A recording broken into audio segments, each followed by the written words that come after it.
What's the fun and exciting topic for today, Jade? Co-parenting finances. So Oh. I feel like I'm having a bit of PTSD there.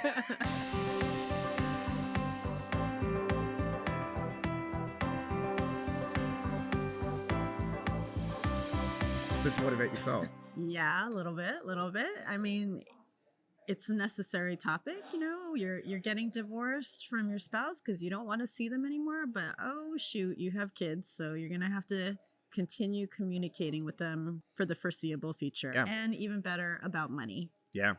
So I guess if you're thinking that maybe that child support was gonna Cover everything. think again, because we'll kind of get into that a little bit later now. So listen up. So we're going to talk about developing a co-parenting financial plan and some communication strategies. Yeah, I guess also setting some sort of financial boundaries. Right. And responsibilities with that co-parenting there. So, and of course, tips and tricks for navigating these shared expenses and child-related financial decisions. Yeah. And I think at the heart of everything that we're trying to communicate is that we're trying to have a really good post-marriage relationship or family. Yep. Let's be the best divorced family that you can possibly be. And obviously, there's going to be some divorces that don't involve children. This one obviously does, because we're going to be talking about parenting. You can skip over this one if you don't have any kids. Lucky you. Not lucky you. Unless you view your ex as the child. Right. But you're probably not giving them child support. So. Right. We're not talking about the adult child's expenses. I was reading an article and it was saying around 60%.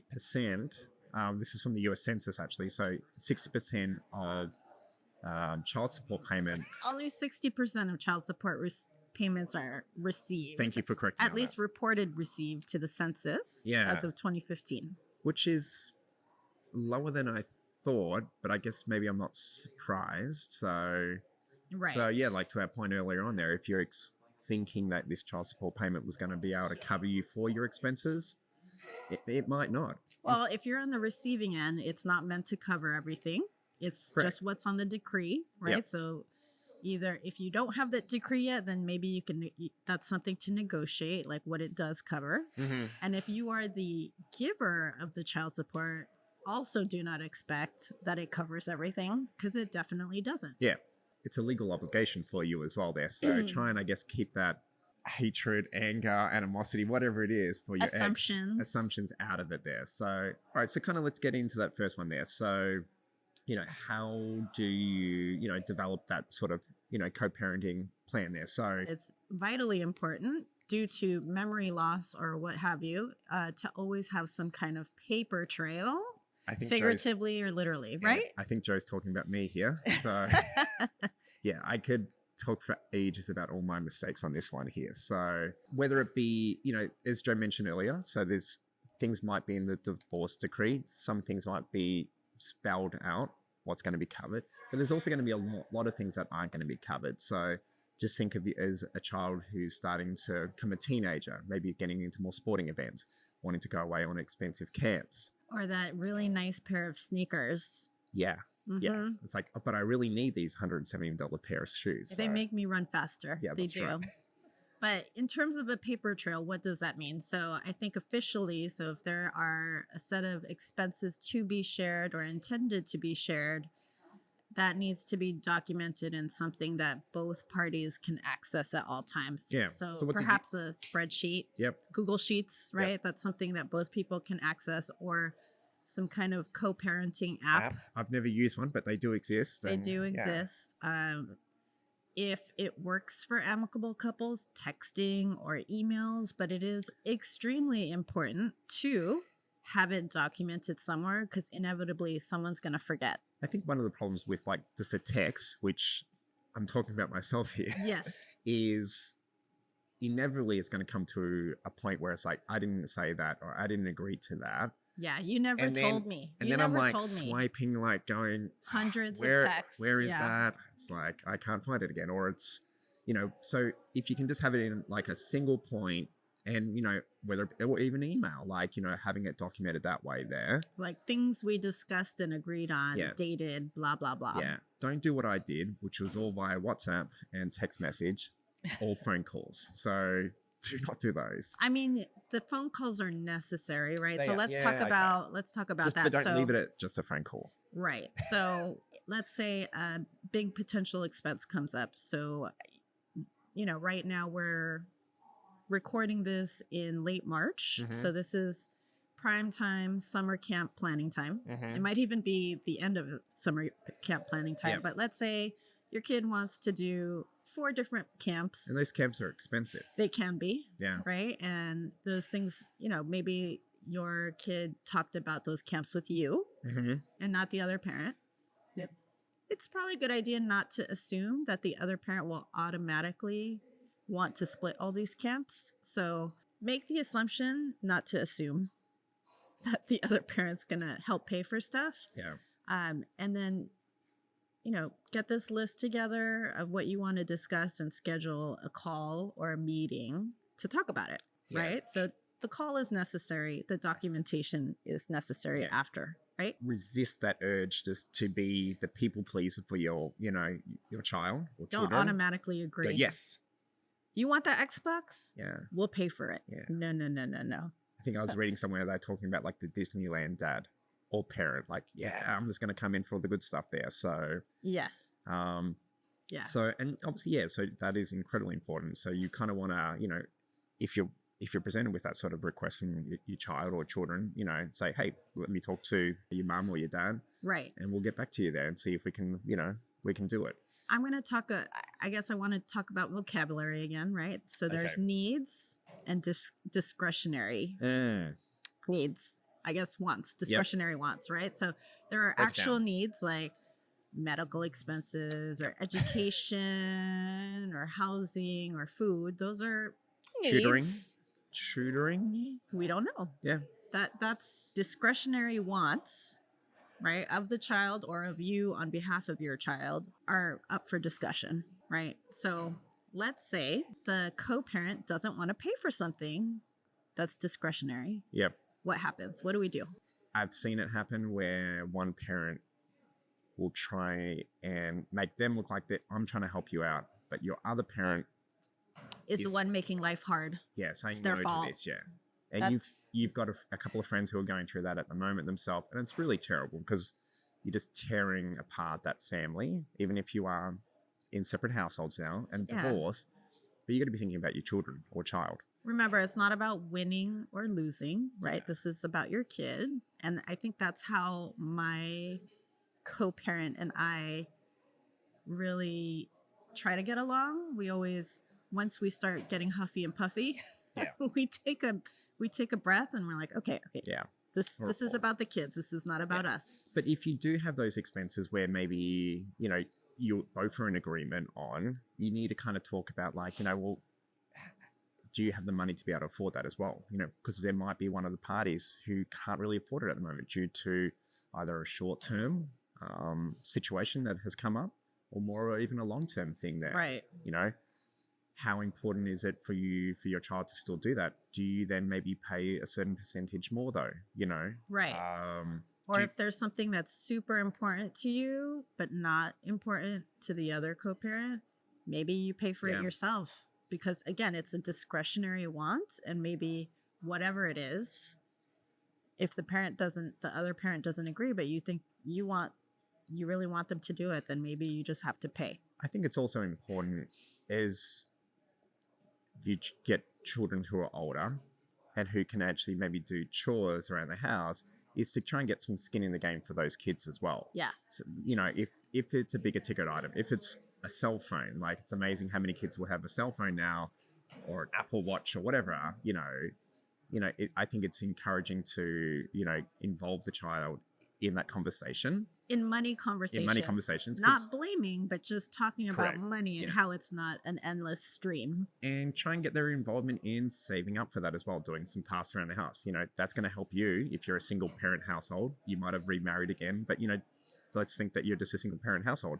You definitely want that extra help around the house there. So, right. And I think it's really instilling good values for you, your kid as well. I mean, I think children that are maybe 10 and older can also help list the potential expenses that they have. So it's not like it has to all come from you. They can be involved in the process and talk about, okay, these are the things that I need, mom or dad. And then you can have those discussions with your child about what's a need versus a want. These are great discussions to have without bringing any negativity to or about the other co-parent, right? So, Joe, so you're saying that we shouldn't be purchasing that activity for the child and then asking permission later on then? That's right. That's right. Yes. That's probably why some marriages ended, right? That's right. So, and yes, I guess, by trying to be more out front and communicating it too, you're getting a second chance of building up that trust again in that post, marriage relationship as well. Right. Maybe you didn't have that trust there. Maybe money was an issue there, but you've got a new chance of life to kind of reestablish new principles and values. Let's be courteous. Yeah. Let's be courteous to each other. Now, I've also heard this from other friends or couples about communication. So communication doesn't mean texting every thought that you have to your co-parent throughout the day and sending 15 texts about something that occurred to you at that moment. That is not going to build trust and good feelings. No, that could be in the middle of their busy work day. That's right. So consolidating your communication is maybe something that might be helpful in terms of maybe once a day you send an email or you add something to the spreadsheet, but you don't share that you added it to the spreadsheet till, the end of that day. Yeah. Once you've had a chance to add 2 or 3 other things on there.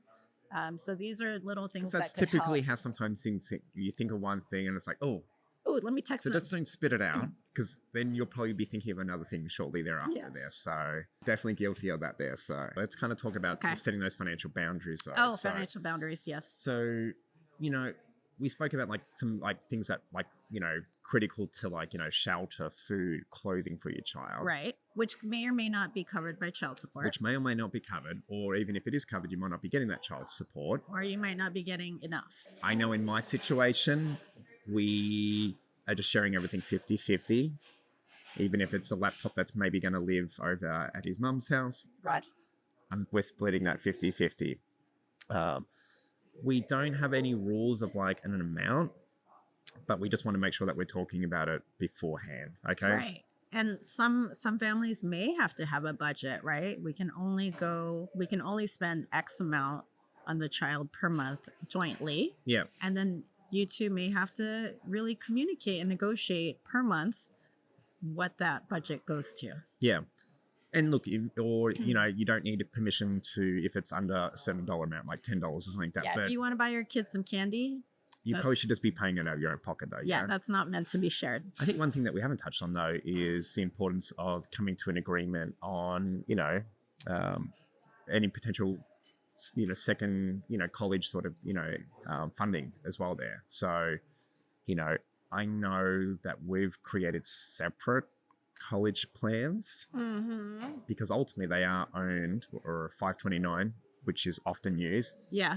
It's not owned by the child. Right. It's owned by a parent. Right. So we just have separate sort of college planning, but we've had that agreement that we're going to contribute a certain amount of money into that. And it's not 50-50 though. So one of us is putting more than the other there. So. And for us, we have one account. We have one account per kid. It is under my name. It's Utma or Ugma, right? But the agreement is it's meant for the kid and we don't have separate savings accounts. But again, every couple is different. So you could have separate ones. You can have ones that are together. Sometimes it's the grandparents that have the account and not the parents.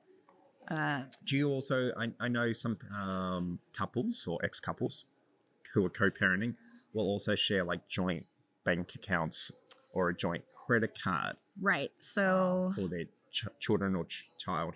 So again, I know I feel like I am probably on an extreme end of the spectrum where we're relatively amicable. So we do have a joint bank account that we still had, that we kept from when we were together, that we just keep for child expenses, and a joint credit card that is meant only to pay for camps or sports or whatever. And that works well for you, though, correct? That works pretty well for us. Yeah, and no one's abusing it or anything like that. It's happened by accident. Yep. I've given the benefit of the doubt where I found random Amazon purchases on the credit card. Jeez, Amazon.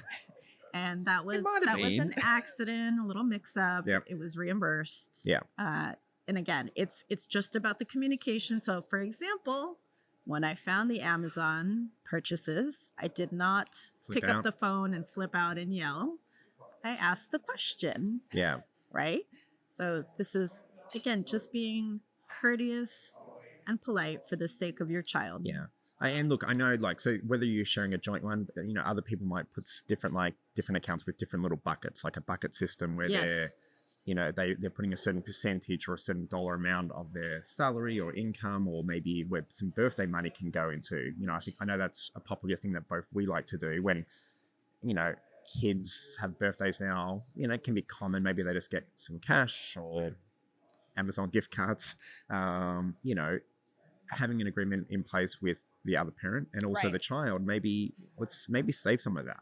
You know, kind of getting back to what we were talking about beforehand, getting their involvement in whether it be budgeting or saving for something. I know from a young age, when I had my like Catholic savings bank account and stuff like that, I was saving up for He-Man and stuff like that. You know, like I still always have to keep a certain amount in my bank account there. I also want to acknowledge that not every couple is going to be able to be amicable and communicate with each other. So I am on one end of the spectrum. There are couples that are on the opposite end of the spectrum. When do you find yourself on the opposite end of the spectrum then? So sadly, I have a girlfriend that is in this situation, and they've had to use mediators and lawyers to communicate child-related things. Splitting of expenses or even custody. There are couples that will unfortunately have to resort to a third party to have these discussions. But I think the point of this episode is hopefully you don't have to get there. And hopefully you can come to an agreement or a system or a way where you two can keep your cool and really focus on the child. And I think we've already said it, but let's say it again. You know, an incredibly important part about that, even if you do have your own disagreements, do not bring them up in front of the children or the child. Don't say it was and then mommy's fault that you didn't get this. Do not blame. Yeah, you know? no blaming. No blaming. Instead of it was mommy's fault that you didn't get this, it's, you know what, we do not have the budget for it right now. We're working. Perhaps if you want to save for it through doing some chores or getting a part-time job if you're old enough, but your dad and I don't have the budget for this right now, unfortunately. That's right. Try and resist saying, my child support payments paid for that new car of your mum's there. So not positive. If you want to save it for the bar with your girlfriends or your mates, you know. So you know what? If you want to complain, it's okay to complain, just not to your kid. Yeah. Take it to your friends, your parents, whatever. Your therapist. Your kid doesn't have to be your best friend, you know. Your kid is not your best friend. Your kid is your kid. Yeah, your kid is kid. So but divorce this or that, what am I going to talk about? Well, I've got another Disney one if you want me to go first for you. God. So, geez. I love Disney so much. So here's one for you. I know you said that you used to work at a churro stand, and I know you do like them. Yes. And I also know that you adore popcorn. I do. So you got to get rid of one. Popcorn or churros? Okay. And why? At Disneyland or just ever? Ooh. I didn't think about that part of it, but Disneyland. All right, thank you. All right.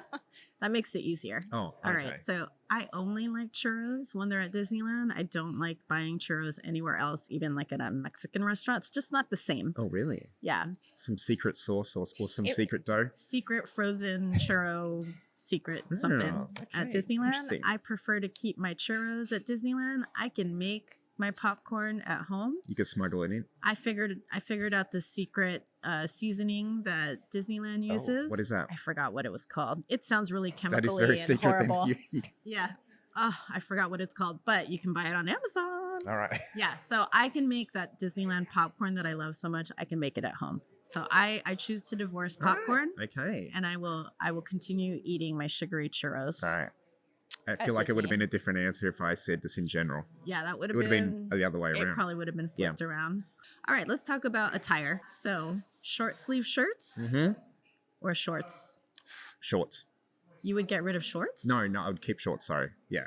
Okay, because I can roll up the sleeves on the long sleeve shirt. Oh, dang. Didn't think about that one. No, I didn't. All right. Yeah, because Jade tends to run hot. So we are at the shift conference right now where the air conditioning is freezing cold and I'm wearing a jacket and I'm still shivering. I would love to be wearing flip-flops because I'm in Florida, but I'm you're having hot to wear already. shoes, I'm wearing pants. Yeah, you're already But I do running have warm. a short sleeve shirt on just in case. You do. Well, that brings us to the end of another fun episode there. So hopefully you got something out of it and we'll hopefully join us for some more soon. We'll see you next time. I'm Jade and Joe, and thanks for joining us. You're Jade and Joe. I am. Yeah. All right. Well, I'm just this person that's over here. All right. Bye-bye.